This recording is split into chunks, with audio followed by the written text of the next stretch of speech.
Welcome back to Hope 2020. We have our next speaker with us right now, Nancy Wolfson. Thank you very much for attending Hope 2020, Nancy, and you can go right into your presentation. Thank you. Thank you. Thank you for having me.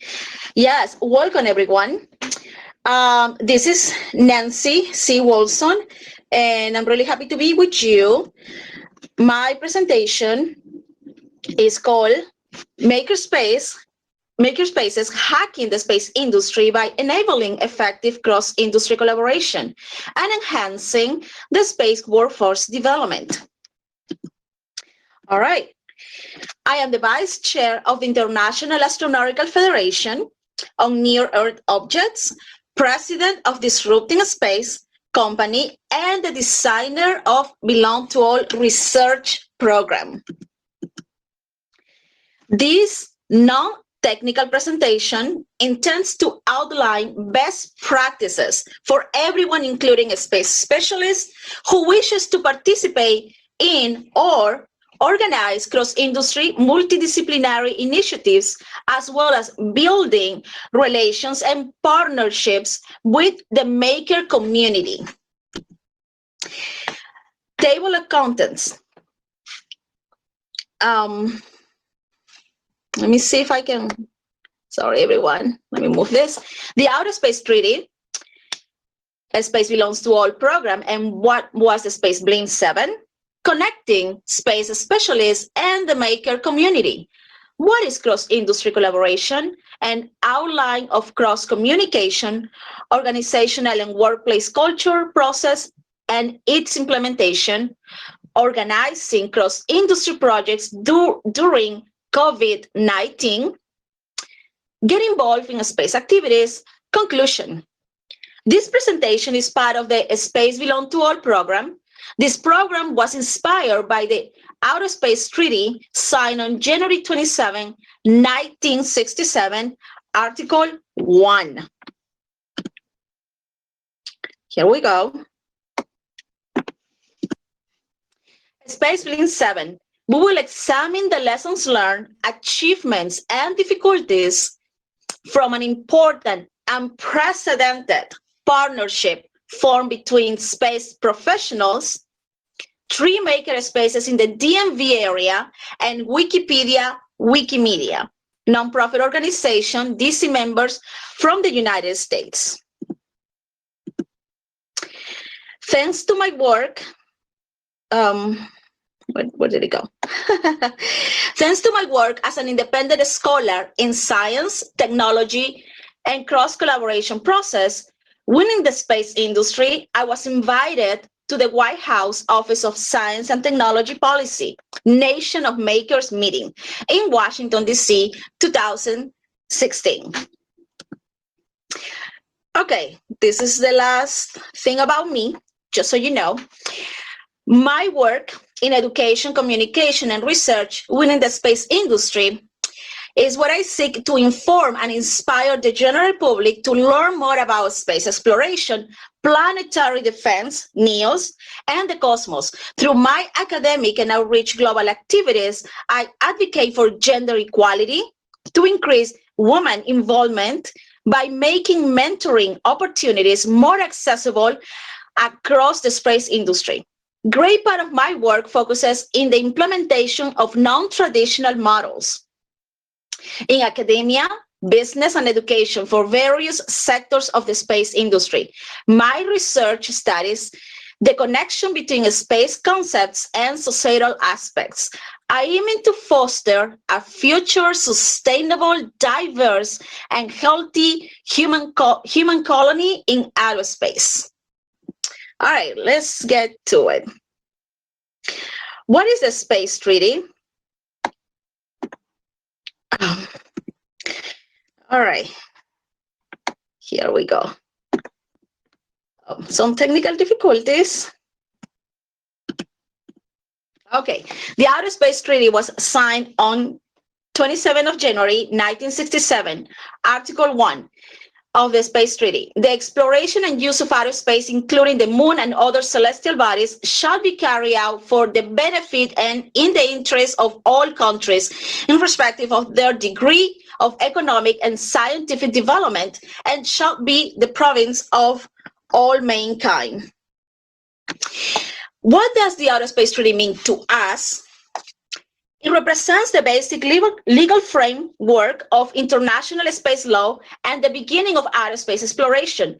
Due to the advancements in space technology and new research, the idea of living and working in outer space is closer to becoming a reality than previously thought. We connect space and non-space specialists. Most people know space through news, stories, and entertainment. Some might know the space technology is making their life easier, but they will not consider themselves able to contribute in any way. At the same time, the space community has remained mostly among itself.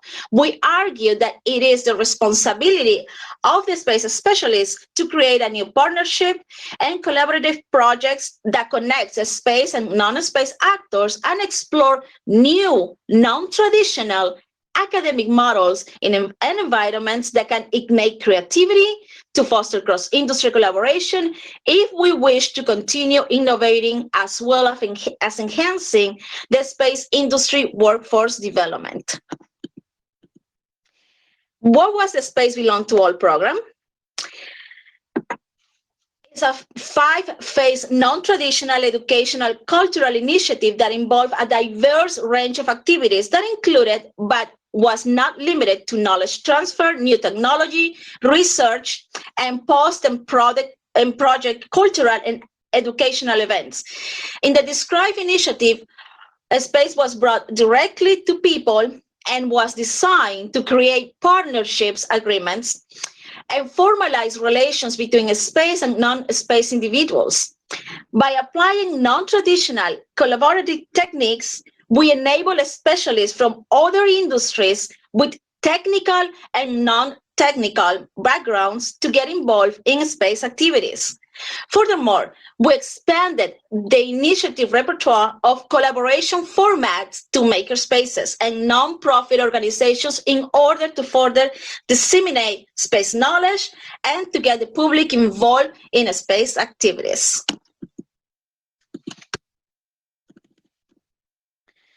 This initiative has been in Belgium, India, and the United States. And today we're going to focus in the one from the United States. In December 2017, Makerspaces and Wikipedia organizations joined forces through a high-altitude balloon project called Space Blim.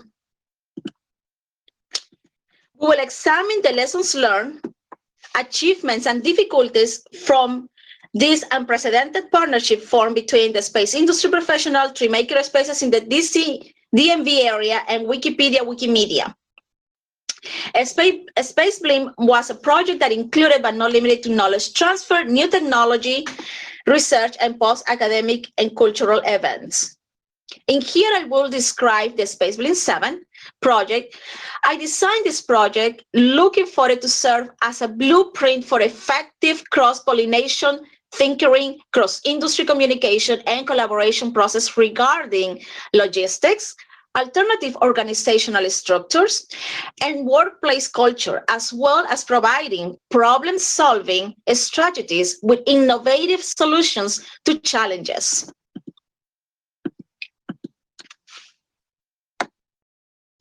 This non-technical presentation intends to outline best practices for anyone, including space specialists who wishes to participate in or organize cross-industry multidisciplinary initiatives, as well as building relations and partnership with the maker community.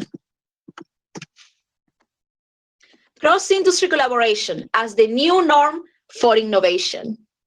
Whereas the growth of any industry used to be determined by efficiency, these days it is mostly driven by inspiration and creativity. Today, it is not enough for organizations to keep their project within their confines of their own company or even their own branch of industry. Project managers, entrepreneurs, business owners are starting to discover the benefits of cross-industry collaboration and learning how to modify their project plan and execution to effectively achieve a strategic innovation.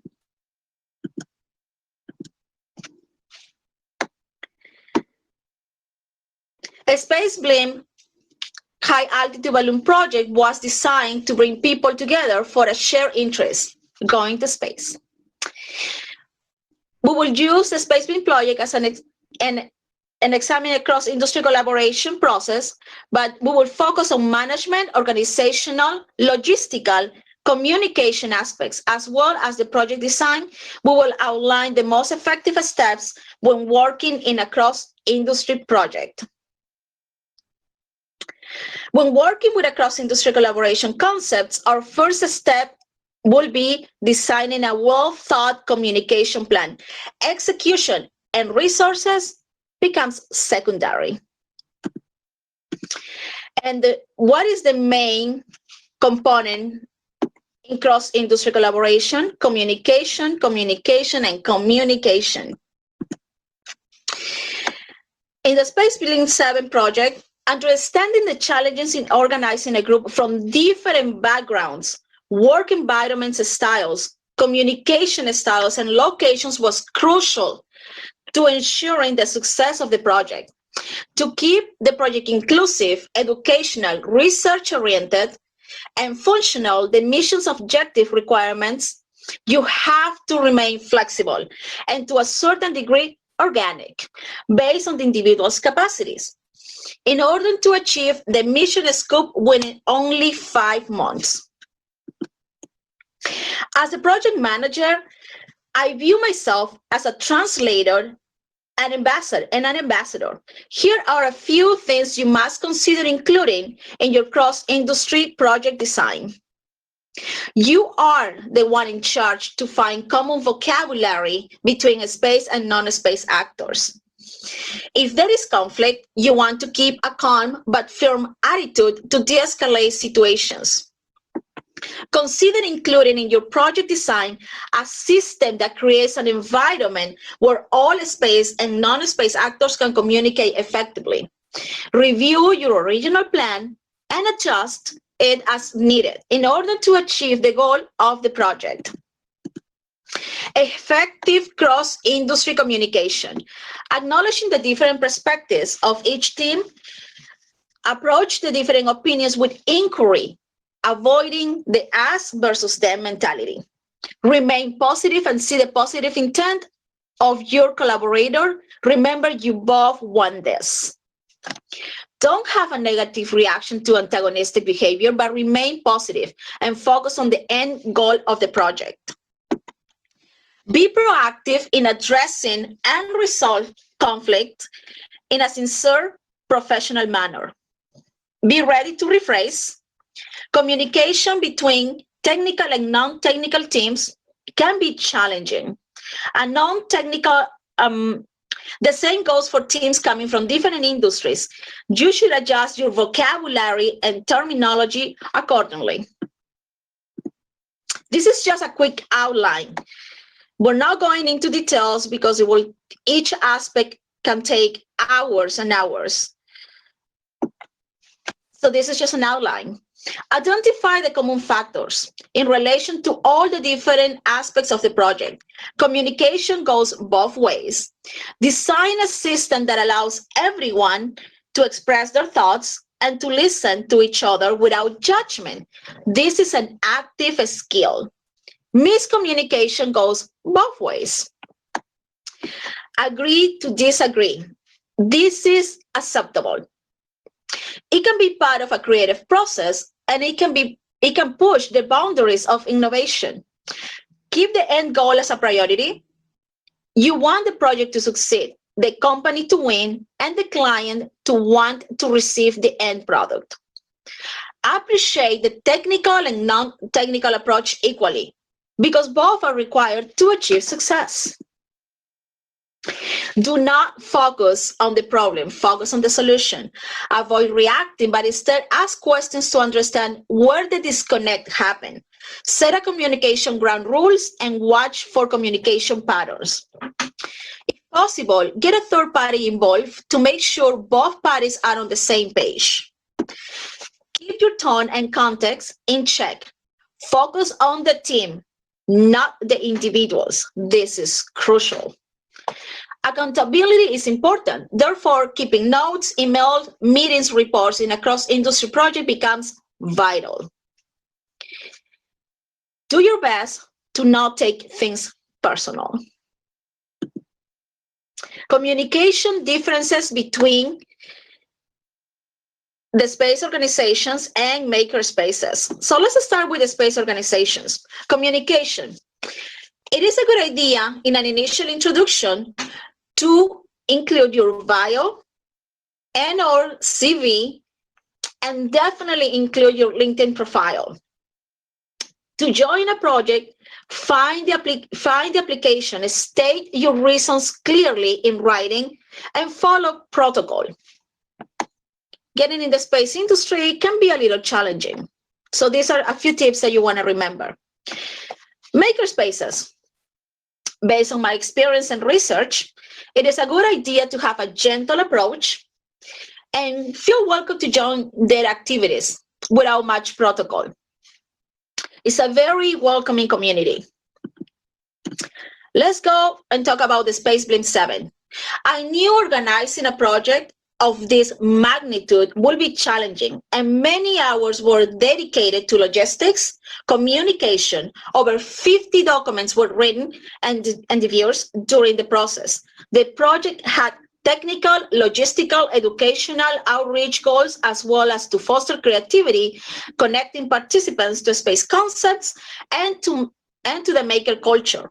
Operating a team spread across multiple locations was challenging. As the designer of the project, 50% of the communication was with me holding meetings with each organization individually. And this is mostly for people from different industries that wish to create connections with the makerspaces. I had driven to each location at least twice a week for months. It was important to establish a close, more personal relationship when working with members from makerspaces, which is quite different than the space industry. We don't base our relationships in personal relationships. We base it in more like professional aspects. We used a mixture of communication tools to stay connected, such as conference calls, in-person meetings at all participant locations, maintain a Google Groups and a Google Drive account. Cross-industry collaboration, non-traditional organizational structure. Be willing to explore alternative organizational models when you are working in a cross-industry project. Avoid micromanaging. Build trust by clearly explaining your intentions and follow any agreements made. Practice transparency. Practice inclusiveness. Self-learning and self-management is encouraged. Basic organizational differences between the space organizations and makerspaces. In our industry, the space industry, we are used to use traditional hierarchical models that I believe should change, but I don't see it happening anytime soon. Now, makerspaces, they use non-traditional organizational models. There is a board of directors to mostly deal with the organization's logistics. So it's a little more flexible in the way that they organize their projects, their organizations, and how they interact with their own community. Space Blink 7, cross-industry, non-traditional organizational structure. I implemented a hierarchical group structure, but with a twist. It was only adopted to design responsibilities and where accountability was required. Self-management was encouraged. In order to avoid bureaucratic obstacles, we divided the roles and responsibilities between technical and non-technical subjects, in giving the participants the opinion to get involved and make commitments according to their own skills, availability, and interest in the project. Let's talk about the workplace culture. Cross-industry workplace culture. Things that you want to keep in mind is, what is their social environment? And this is for both ways. Both sides have to be questioning itself. So I suggest both of you to do your research, learn about the workplace culture of the organization you or team you want to collaborate with. Keep in mind, different organizations have different ways of interacting with each other, management, clients, etc. Do the employees work in a large offices, cubicles, alone or together most of the time? Remain flexible and adaptable.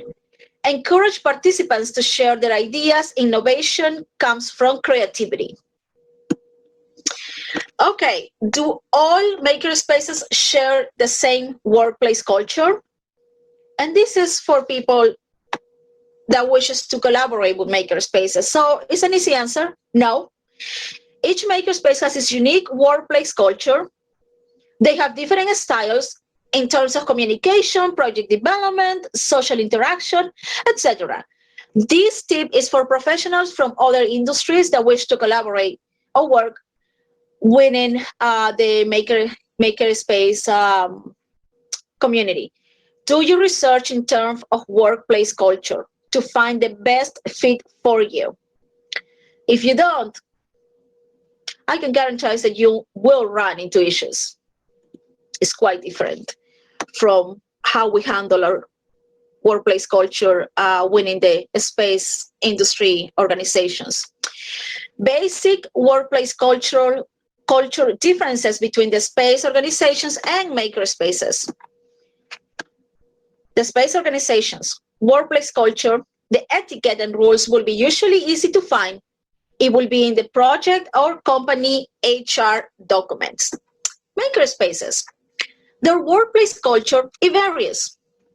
And it can be, for us outsiders, it can be a little tricky to learn it. So again, I suggest you to go to different makerspaces, do your research, and find the best fit for you. Organizing cross-industry projects during COVID-19 between space specialists and makerspaces. Now, we do have a current project ongoing, an ongoing current project. I can't really give much details about it because we're still in the planning phase. But a few things that we have learned in these few months is that the global crisis due to COVID-19 has somehow forced us to rethink how we could take cross-industry communication and collaboration to the next level. Oh.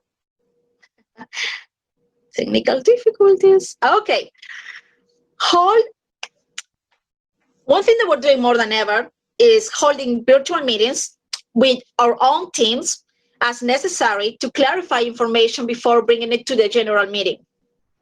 That will save you a lot of time and it will be less confusing for both teams. One of our priorities is to keep everyone safe. Avoid unnecessary travel and gatherings. Prioritize and make use of online technology. Some of us are still learning about it. Have an honest conversation with your project managers, team members, sponsors of clients about the future of the project during the current global crisis. It is possible to continue during this time, or do we need to pause it? These are questions that you wanna ask yourself and you wanna ask your team. Revisit your procurement commitments. Discuss all possible scenarios for your project that might be affected due to COVID-19.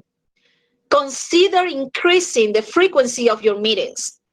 I know Not everybody likes that, but it's all about communication now. Now more than ever, open and honest communication could potentially save your cross-industry project. Again, and I'm going to keep repeating this, keep an optimistic approach when there is some uncertainty. Remember, we are learning to deal with the current circumstances as we go. Implement a review cycle. Again, implement a review cycle. Be ready to adjust your project plan as needed. And I suggest your review cycle should go, if it's not weekly, at least every other week. You never know what is going to happen in these days. Let's see. Cross-industry project between a space specialists and makerspaces. So here I'm going to give you a couple of makerspaces that already have been working have been working in space activities. So one of them is The Garden. It's a co-working space in Alexandria, Virginia, United States. The main organizers of The Garden are also involved in one of the most popular space parties called Juris Night. Now we have, of course, the Hub, Space Blim. My integrated and multidisciplinary approach made collaboration between space specialists and members of Rockville Science Center, Makerspace in Maryland, and allocated Hackerspace in Maryland and Hack DC in DC possible. Okay, these are some examples of space activities connected to makerspaces. We already talked about The Garden. Juris Night. What is Juris Night, you might ask? Juris Night parties and events are held around the world every April in commemoration of the astronaut Yuri Gagarin, becoming the first human to venture into space on April 12, 1961. Then we have Carolado Makerspace, who used to host Silversat. Now, unfortunately, Carolado Makerspace closed a year or so ago, unfortunately. So currently, Silversat is operating from the Rockville Science Center, which is in a library in Rockville. Silversat is a community-based nonprofit for students in grades 6 to 12 in now in Rockville, Maryland. Rockville, Virginia. In Rockville, with a mission of building and launching CubeSats. This is actually a really quite interesting local project that if you're interested in the space activities, I suggest you to contact them. They always looking for volunteers. When I brought the high altitude balloon project proposal to each of the 3 makerspaces, I had to carefully think how I will answer the next question. And again, if you are an outsider, you're coming from a different industry and you wish to collaborate with the maker community, be ready to answer this question. Why should I care about getting involved in space activities, such as a high altitude balloon? It took me months to answer that question. And if I go into those details, it took many hours, many meetings with each organization. And in a different presentation, we can go into the details. Or you can always contact me. Now, I want to give you a few of our most famous organizations and projects space related, and hoping that you will want to get involved with us and volunteer with us. So we have Asteroid Day. What is Asteroid Day? It's an organization supported by the UN, and we celebrate Asteroid Day in June 30 every year. They have a very nice volunteer program. So if you wish to learn more about asteroids, NEOs, and planetary defense, probably this is an organization that you could potentially join and volunteer with. Then we have World Space Week. Now, World Space Week will give you the opportunity as a non-space actor to create your own space project. And they will help you with advertising your own project through a Space World Week, through their own channels. So this is a quite interesting a space project, a space organization that we have. Then we have Satellite. Satellite, for the ones that are in Washington, D.C., is a space conference. And it happens in the convention center every year. Unfortunately, this year we have to, it was disrupted and we couldn't really go through all 3 or 4 days that the conference is supposed to last. But COVID-19 disrupted a lot of things, not just for the space industry, but for all different industries. But this is a great place to also collaborate and volunteer. They are very welcoming in terms of volunteers. Then we have Juris Night, another project that is always looking for volunteers, and you can also organize your own space party, and they will give you guidance and they have the resources to help you out. Now, Explore Mars. If you are obsessed, as most of us coming from the industry are, this is an organization that is in charge to organize every year the Humans to Mars Summit. It's going to happen virtually in October 2020. Then we have Ascend, powered by AIAA. And unfortunately, this is another conference that is going virtually. Well, actually, it's a great way to test how virtual conferences look like. It will happen in November from the 16th to the 18th, 2020. And they also always looking for volunteers. So these are one of the few organizations that are very flexible, and they always have a volunteer program. Let's see, let's continue. Now, the IAC, the International Astronautical Conference, which is powered by the International Astronautical Federation based in Paris. The IAC is the one place and time of the year where all global space actors come together. The event attracts more than 6,000 participants each year, covering all space sectors and topics. It offers everyone the latest space information and developments in academia, industry networking opportunities, contacts, and potential partnerships. And as always, we have great people coming into our conferences like Elon Musk, Jeff Bezos, and they choose conference like this one to talk about the new developments winning the space activities. Okay, cross-industry collaboration, building bridges between space industry and the maker community. Makerspaces provides, and this is the reason why I created this presentation, which it goes into the outline of some basic practices that we can have when organizing a cross-industry project.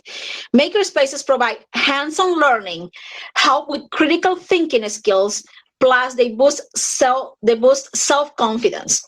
Makerspaces are also fostering entrepreneurship and are being utilized as incubators and accelerators for business startups. We argue that Makerspaces' technology knowledge transfer model can enhance the space workforce development and lead to innovative research, inspiring the next generation inside and outside the space community. And this is one of the reasons when I'm sending my presentations to to space conferences and I talk to my peers and my colleagues, I talk about makerspaces to them, which is quite important to get to know each other. Okay. Cross-industry collaboration, get involved in space activities. These are very interesting facts that not everybody knows. And it's called disruptive technology. What is space technology? What space technology is used in everyday life. And these are just fun facts. The technologies behind inventions like portable vacuum cleaners, blankets, invisible braces, and many more were first discovered by NASA, solely for space exploration. Other technological advancements pioneered by space research include cardiac pumps, artificial limbs, the internet, and the camera sensors, among many, many more. Diapers, baby formula. So if you want to learn more about disruptive technology, I suggest you do some research. It's quite interesting. Okay, we're almost at the end. And this presentation was titled Makerspaces Hacking the Space Industry by Enabling Effective Cross-Industry Collaboration and Enhancing the Space Workforce Development. Cross-industry, building bridges between space industry and the maker community. About this presentation, each aspect mentioned in this presentation can take many hours of explanation. In this presentation, we outline only the basic components of cross-industry collaboration between space specialists and the maker community. If you wish to learn more about cross-industry collaboration process, please contact me on LinkedIn as Nancy C. Wilson, or you can email me at lessonsbynancy@gmail.com. Thank you. JP? Thank you very much, Nancy. That was an excellent presentation, and learned a lot about the space program and how important makerspaces are. And I had a question also. Has there been any efforts by the main private space companies like SpaceX and those types to also collaborate with makerspaces, or is it mostly like NASA and government agencies collaboration? Well, as right now, they're quite focused on their own thing. Unfortunately, some of us think that having a bigger vision of what is out there outside our industry will really, truly benefit our space industry and our space program. Unfortunately, and I said unfortunately, the major actors in the space industry are not necessarily looking into opening doors for close collaboration with the maker community. But this is why one of my missions is to start building those bridges in between. So as I said before, one of the things that I usually do is I talk about education, and I bring the maker culture, I bring the maker spaces environment, and what I have learned from this, from connecting them and from collaborating with them is, and I bring that to my peers, to my colleagues in the space industry. But just to answer your question, unfortunately, at this point, as you can see, we're taking bigger steps winning the space industry. But in terms of collaboration, across industry collaboration outside our own industry, we still have a long way to go. I hope I answered your question. Yes, that's very good. One of the questions was the challenge between collaboration and competition. However, I think the makerspaces are a great way for people to get involved with the space and advance their personal development in technology like that. Oh, yes, absolutely. Especially if the maker spaces have activities, with 3D printing and robotics and all of this. And all of these activities are connected to things that we are utilizing and we talk about in the space industry. So, I definitely see the connection between the space industry, space actors, and the maker culture. So let's make that bridge bigger, louder, and more clear for both sides. All right. Well, thank you very much. We, I think we've covered all the questions we have. I want to thank you for presenting here at Hope 2020, and on behalf of all of the attendees and the volunteers and everybody here at Hope 2020, we thank you for sharing with us. Thank you so much for having me, and see you next time. Yes, see you next time. Thank you. All Thank right, you. so we're going to go ahead and head off to some bumps, and we'll be back with the next keynote at noon. So please stay tuned. Thank you.